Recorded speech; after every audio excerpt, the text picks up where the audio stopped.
Uma vez, boa noite, graça e paz. Permita-me um pouco do seu tempo para poder trazer algo de Deus direto do céu.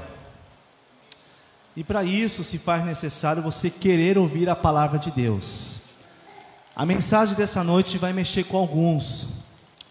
E eu estava perguntando para Deus lá em casa, na casa dos meus pais, melhor dizendo, será essa mensagem mesmo? Porque fazem 9 meses que essa pessoa mudou, destravou, mudou, virou a chave. A partir então dessa data, a minha forma de pregar mudou. E também por uma especialidade que eu tenho hoje de coach. Coach é um treinador, mas ele estuda para ser um coach no meu caso. E atualmente estou fazendo mestrado com a sede lá na Espanha, mas tem o polo aqui no Brasil. E tem me ajudado muito a destravar de algumas crenças que nós chamamos crenças limitantes. Eu gostaria só de mencionar mais uma vez o versículo 6. Então o Senhor disse, eu disse, ó soberano Senhor, não sou capaz de falar em teu nome, sou jovem demais para isso. Queridos, eu quero falar nessa noite sobre propósito, diga propósito. Quando analisamos o texto aqui de Jeremias, ele então menciona que ele era apenas uma criança. Percebam que na fala do ser humano, há uma tendência de um declínio, há uma tendência onde o ser humano começa a criar limitações. Deus chama Jeremias para um desafio, e Jeremias então, ele coloca uma limitação. É isso que nós chamamos no coach de crença limitante. Ele diz, olha, eu sou uma criança, eu sou muito jovem ainda. Eu quero deixar aqui um recado da parte de Deus, uma mensagem da parte de Deus. Deus não escolhe pessoas velhas ou novas. Para Deus independe da idade. O que Deus escolhe é pessoas para um grande propósito. Quem pegou, diga amém. Muita gente fala e imagina que propósito é apenas prosperidade. Propósito é um intento. Propósito é reino. Propósito é coletivo. Deus tinha um propósito na vida de Jeremias para levar a nação de Israel a um arrependimento, a uma profecia messiânica. Mas Jeremias, ainda criança, na sua infantilidade, a mente de Jeremias estava travada, a mente de Jeremias estava limitada ao quê? Ele estava limitado ao seu estado atual de jovem. Ele estava ainda se limitando porque ele disse, Senhor, eu sou jovem demais. E quantas pessoas, eu quero dizer, quantos crentes se limitam, oram, dão dízimo, jejuam, participam até da festa das águas, glória a Deus, louvo a Deus pela festa das águas, mas a verdade é que muitos se limitam. Deus tem muito mais, infinitamente mais do que você possa imaginar, mas para que isso venha acontecer é necessário destravar. Quantas palavras você menciona por dia? E se você fosse anotar essas palavras acabam bloqueando até o agir de Deus. Eu não consigo, não vai dar certo. Eu admiro muito Abraão, eu admiro muito Davi. Davi, por exemplo, ele estava ali com seu pai diz, leva essa comida lá para os seus irmãos que estão em guerra. E lá Davi, muito obediente ao seu pai, e quando ele se depara, leva a comida para os seus irmãos, ao capitão ali do exército que estava de Israel, e do outro lado os filisteus. Só que os filisteus tinham algo, eles tinham um diferencial aos olhos do homem. Os filisteus tinham um soldado diferenciado. Os filisteus tinham um soldado alto, forte, gigante, fora do padrão. Então os filisteus tinham aquele soldado como garantia. Mas mesmo Israel, sabendo que tinha o Deus Todo-Poderoso, Israel se limitou ao medo. Diga comigo, medo. Com mais vontade, medo. Mais uma vez, medo. Irmãos, esse feedback é uma forma de inculcar na sua memória a mensagem dessa noite. É comprovado pela pedagogia, é comprovado pela Bíblia. Inclusive Deus ensinou isso para os pedagogos. Escrevei nas portas, nos murais, para que os seus filhos leiam e venham inculcar. Deus é mestre em pedagogia, Ele ensinou isso. A repetição de palavras é comprovado cientificamente que ajuda a memorizar. Voltando aqui à essência da mensagem, nós nos deparamos então com essa cena. Mas Davi, quando ele chega, ele vê aquele gigante chegando ao meio, ele se revolta. Por quê? Porque aquele gigante estava desafiando. E todo dia você e eu somos desafiados. Ei, você é desafiado aqui dentro. Você é desafiado a romper barreiras. Você é desafiado a crescer. Eu vou dizer algo para vocês que talvez você diga: já sei disso, já, então mude. Deus é um Deus em movimento. Deus é um Deus que se move. A Bíblia diz que Deus pairava sobre o jardim do Éden. A Bíblia diz que Deus também ia de encontro ao homem no final do dia. A Bíblia diz que o Espírito de Deus pairava sobre as águas.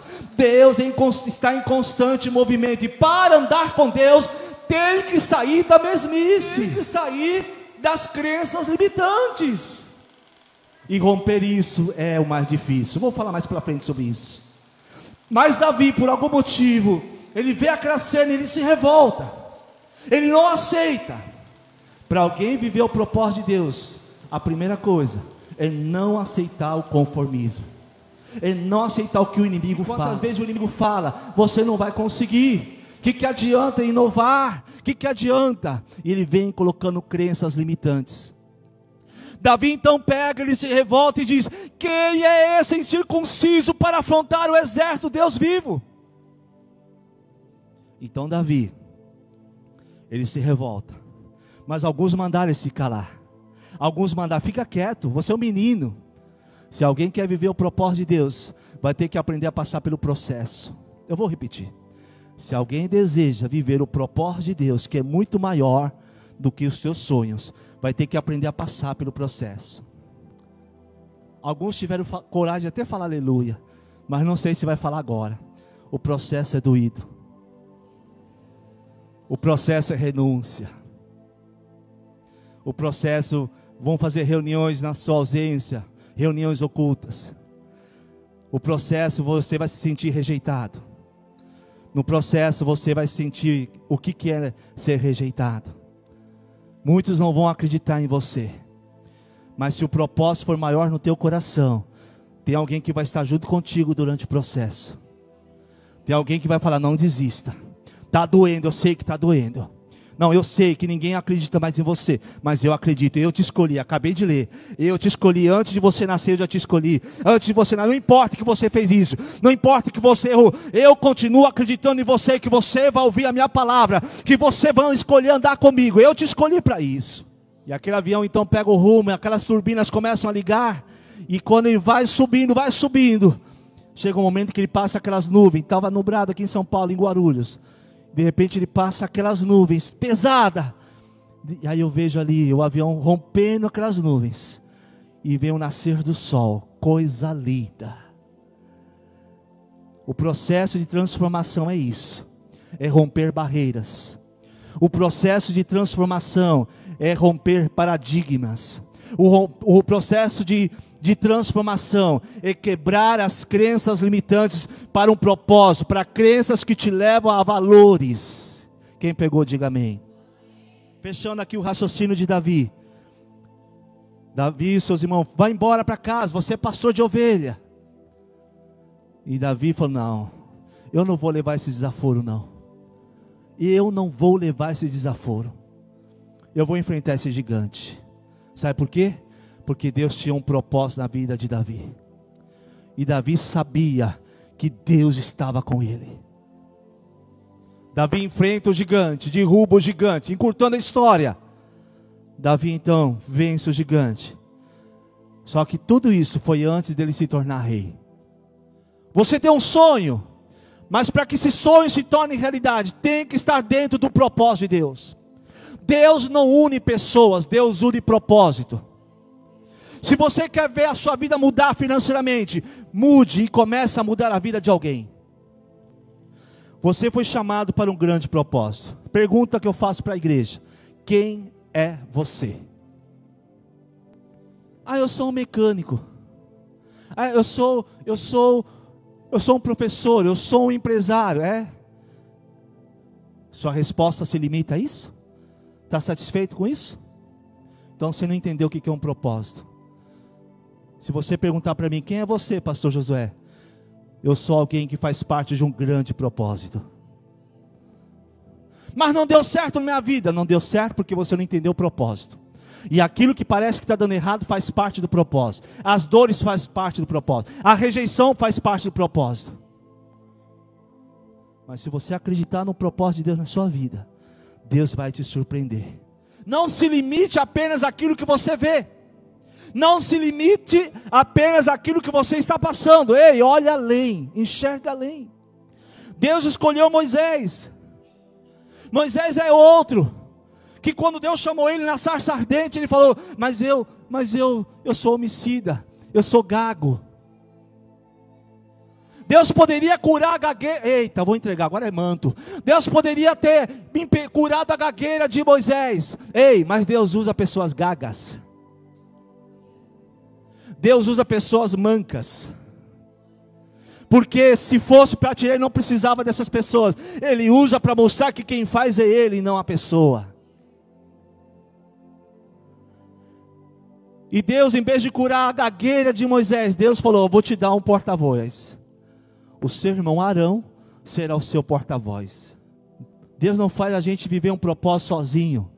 Deus faz viver um propósito no coletivo. O sucesso da igreja não é para o pastor, não é para o obreiro, para o ministério de louvor. O sucesso da igreja é para a glória dele. O sucesso da igreja é para o reino dele. O propósito é reino. Em nome de Jesus, destrave dessa crença limitante. Vira e mexe, eu converso com meus pais, eu chamo ele para um confronto, desafio. Irmãos, eu comecei fazem 9 meses da estaca zero. Para um grande propósito. Se você não entender isso, vai viver como um parasita. Vai ficar vendo os outros prosperar, os outros vivendo melhor, em novidade de vida, e você vai perguntar, mas e eu, Deus? Ei, Deus, você não quer viver o meu propósito? Você está se conformando com essa vida. Quando eu pego os jovens de jeito, eu chacoalho, eu falo, vai estudar. Se prepare para um intercâmbio. Busque conhecimento. Ande com pessoas melhores que você. Porque ninguém vai conseguir viver o propósito de Deus se não passar pelo processo. Eu não sou músico, eu arranho alguma coisa. Mas eu me lembro que quando comecei a apertar primeiro as notas, as cordas, doía tudo no meu dedo. Mas depois de muito tempo, meus dedos começaram a ficar, a pele aqui do dedo grosso, começou a ficar calejado, já não doía mais. O início vai doer, o início você vai gemer, o início você fala, Deus, não estou aguentando, e Deus fala, vai aguentar sim, eu sou contigo, está acabando. Ah, Senhor, mas ninguém acredita em mim, mas eu acredito. Mas Senhor, acabou o dinheiro, eu estou tocando em alguém para mandar dinheiro para você, aleluia. Mas Senhor, está doendo, aguenta, mas faz parte de um grande propósito. Mas tem muita gente que está travado. Se conforma com a mesmice. É minha vidinha. Nada mudou até agora. E o que você fez para mudar? Acorda. Toma café. Mais um dia. Mais um dia não. É o melhor dia hoje. É o melhor dia hoje. Eu tenho uma cliente que ela é irmã da igreja. Ela tem quase 70 anos. E eu despertei a igreja, ela falou, irmãos, se vocês não estiverem dentro do propósito, vocês vão ficar para trás. Porque o propósito de Deus é contínuo movimento. Essa irmã falou, pastor, eu quero destravar. Eu dei 2 sessões de coach para ela. Porque uma das primeiras falas dela é o seguinte, eu sou incapaz. Eu sou incapaz. E quem sabe alguém nessa noite já falou isso na sua vida, eu sou incapaz. Eu não tenho estudo. Pedro também não tinha estudo. A maioria dos apóstolos não tinha estudo. E quando Deus abençoou na segunda sessão, ela não falou mais essa palavra. Sabe o que ela disse? Eu sou capaz. Se Deus diz que nós conseguimos e tudo posso naquele que me fortalece, por que eu vou me limitar? Por que você vai se limitar? Toda crise ela passa. toda rejeição ela passa. A dor não é para o teu sofrimento, a dor é um preparo. A dor é um projeto e processo de Deus para te preparar. Porque nós, seres humanos, se não entendermos isso, nós vamos ficar sempre nas crenças limitantes. Deus permitiu a dor de Cristo para um grande propósito. Era necessário Ele passar no processo da cruz. Mas o propósito era maior do que a dor. Entenda isso, a dor é só passageira. A rejeição é passageira. Porque o propósito é maior, a conquista é maior. Cristo olhou além da cruz. Cristo como Deus, Ele olhou além da cruz, Ele olhou eu e você. Ele olhou as almas que iam ser salvas. Porque quem vive o propósito descansa no Senhor. E às vezes perguntamos, e agora, Senhor? Aí o Senhor diz, confia apenas em mim, que o resto eu faço. Mas muitas vezes, as mentes ficam travadas. Provérbios 3:5 diz, confia no Senhor de todo o teu coração, não se estribes ao teu próprio entendimento, não seja sábio aos teus próprios olhos. Porque aos nossos próprios olhos, nós olhamos as limitações. Mas quando vivemos o propósito, nós olhamos além das lutas. E eu quero profetizar, que a mente dos irmãos sejam destravadas. Você sabe por que Deus me usa, irmão? Não é porque eu sou bom, não. Eu não sou digno. Porque eu aprendi que eu não sou mais servo. Leda. Eu aprendi que eu sou filho. E me perguntaram, você quer ser servo ou filho? Eu falei, filho. Porque a Bíblia diz que eu sou filho de Deus na pessoa do Senhor Jesus. E o filho tem intimidade com o pai. Por isso que a minha oração, pastor César, mudou. Porque o servo ora, ó soberano Deus e eterno Pai, se for na tua vontade. Mas o filho ora assim, paizinho, em nome de Jesus me socorre, paizinho. Você é servo, filho? Mas a Bíblia diz que somos servos, olha o contexto. O servo é no sentido de não se ensoberbecer. O filho é no contexto de intimidade com o Pai.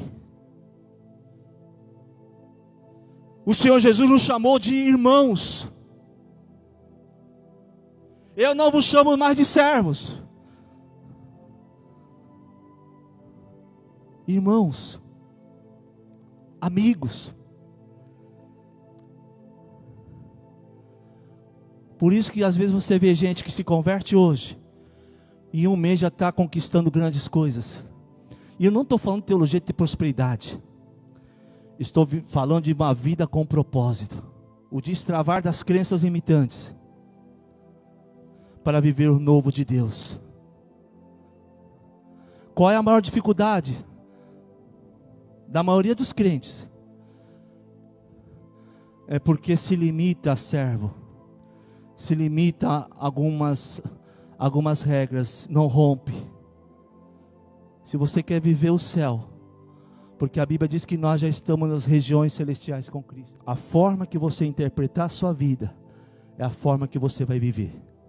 Se você ficar murmurando, reclamando, porque isso ou aquilo, doeu, ninguém me ama, eu vou para a igreja e fica a panelinha. Não, irmãos, isso é criação da mente, porque aqui é um corpo.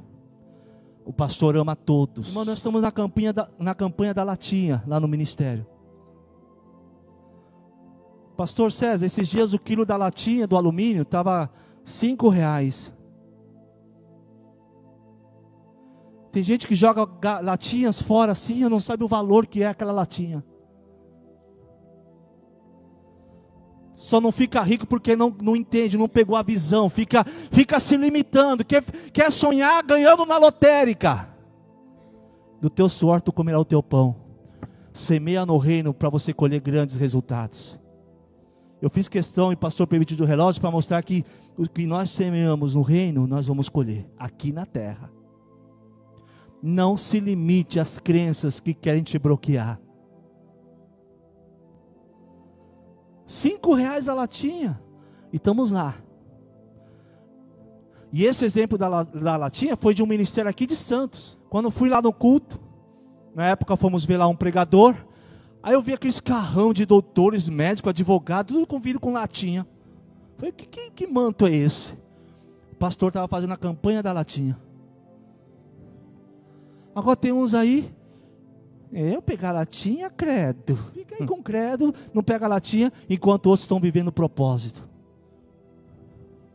No propósito, Deus abre portas de emprego, Deus multiplica os empresários as vendas, Deus vai ampliando, vai dando casa, Deus vai usando no ministério, porque é propósito.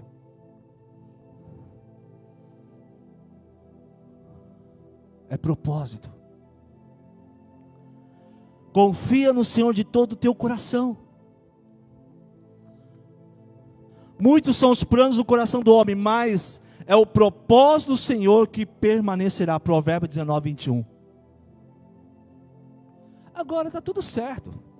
Quer viver a vida que você acha que está boa? Está bom. Mas não fica com inveja de quem está prosperando. E eu já profetizei, minha próxima vinda para cá de carro tem que ser com a minha caminhonete.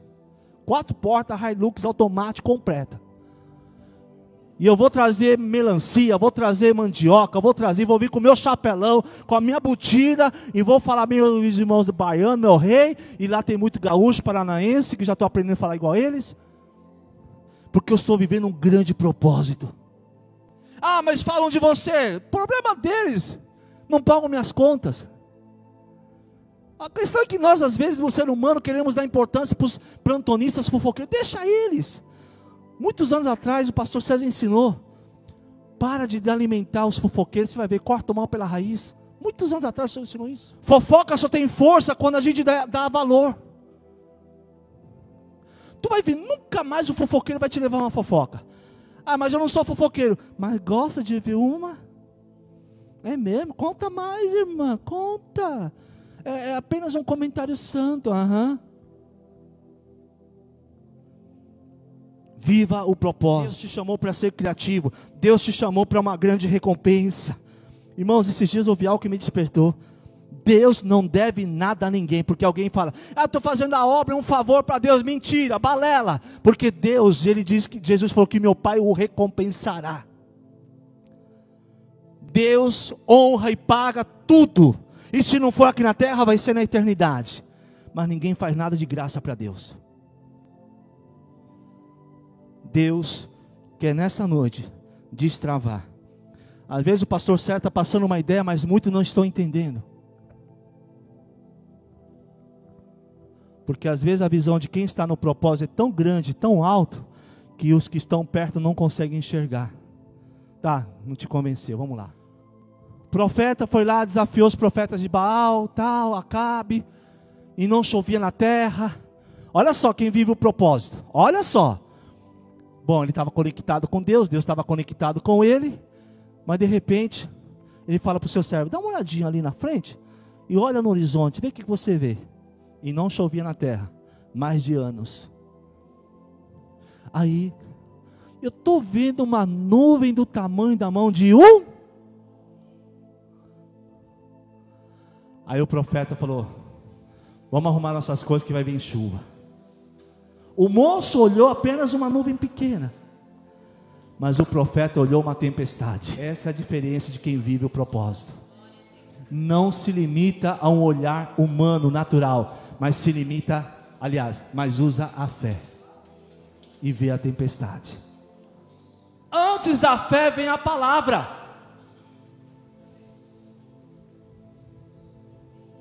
Não é a fé não? Não. Porque a fé vem por ouvir e ouvir a palavra de Deus. E Jesus falou, se as minhas palavras estiverem em vós, pedirei tudo o que quiseres. Por que tem muita gente que ora, até de madrugada e nada acontece? E o outro que ora 2 minutinhos acontece. Porque esse de 2 minutinhos, ele ora a palavra. E quem ora a palavra, Deus não tem compromisso com... Senhor, não é bom que eu esteja só. Leia a palavra. Como é que Jesus venceu a tentação? Na pá? O diabo usou a palavra, mas Jesus falou também, está escrito. Por isso que eu disse que é uma virada de chave. Está dando um revertério em algumas pessoas, eu sei. Talvez outros que são conservadores não concordem com essa mensagem. Problema seu. Não é dependência de concordar, é questão de usar o propósito e a palavra. Comece a ler a Bíblia, ore a palavra. Ore a palavra. Quando eu oro a palavra, e a palavra de Deus está em mim, eu chego ao Pai, não como servo, como filho, e as coisas começam a acontecer na minha vida. Porque Deus tem compromisso com a palavra. Gente, está valendo a pena? Não, sejam sinceros, Deus está nessa palavra?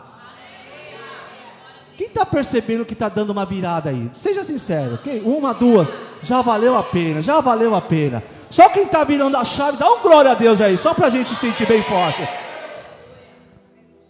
Gente que vai sair aqui diferente. Senhor, eu quero esse negócio aí do pastor José de virar a chave, eu quero. Eu não vou mais falar que a minha vida não dá certo, meu casamento, meu marido, não. Meu marido não vou mais chamar de coisa, não, vou chamar ele de príncipe. Ainda que não pareça, mas chama ele de príncipe. Chama a tua esposa de princesa. Faça da sua loja a melhor loja. Faça do teu ministério o melhor ministério. Não adianta você sonhar em crescer e se tornar um grande pregador se não consegue assumir uma célula. Eu sou da época que falava assim: fala mesmo, papai, bate.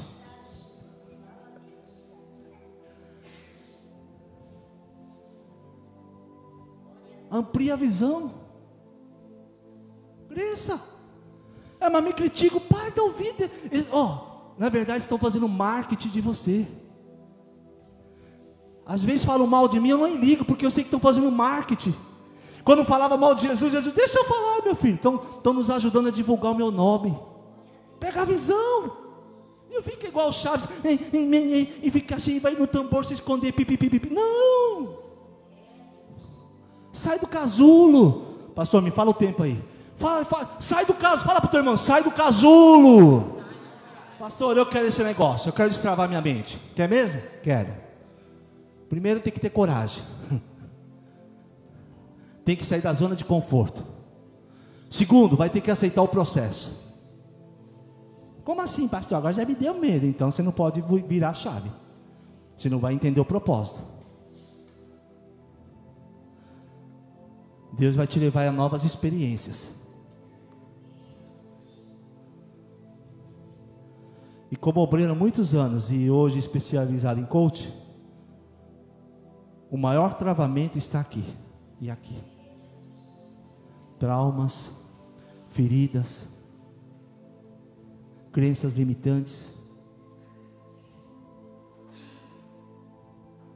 que só você e Deus sabe quantas vezes você chora. Mas chega, né? Chega de autopiedade, coitadinho. Ninguém me ama, ninguém me quer. Para. Sai dessa vida. Tem lugares lindos aqui na Baixada Santista, que eu morei aqui 15 anos e eu não conheci. Viva o melhor. Faça da sua vida uma vida formidável. Viva um propósito. Desfaça das crenças que te limitam. E viva o melhor para ter um grande valor. Valorize, use aquilo que te valoriza. Valorize essa casa, valorize o teu pastor. Valorize esse irmão que está do teu lado. Tem pessoas formidáveis aqui, tem pessoas talentosas nessa igreja, tem pessoas que, se entendeu a visão do líder, vai bombar, vai crescer para um grande propósito. Quer a multiplicação? Viva o propósito. Respire o propósito. Deixa Deus conduzir nessa caminhada para um grande propósito. Mas se você não quer isso, vai ficar só olhando os outros crescer. Tá podendo, trocou de roupa, hein, irmã? Tá pagando as unhas. E eu, se fosse você, minha irmã, eu falar, é porque eu estou vivendo o propósito. Nossa, o pastor trocou toda a aparelhagem e está expandindo, já tem com 1000 membros. Estamos vivendo o propósito de Deus. E eu vou dizer algo, irmãos. Eu já estou num estágio, sem ser soberbo, por favor, que quem quer anda comigo, quem não quer fica aí. Eu já passei da fase do mimimi, porque nós escolhemos o que e quem queremos ser. Eu escolhi renunciar tudo para servir a Deus, só que tinha um processo, só que o processo me fez amadurecer, me fez crescer. E quando saímos, fomos para o interior, o primeiro chamado nosso, Deus falou para mim, eu vou cuidar de você e da sua família. E eu não posso encerrar isso aqui sem orar por vocês.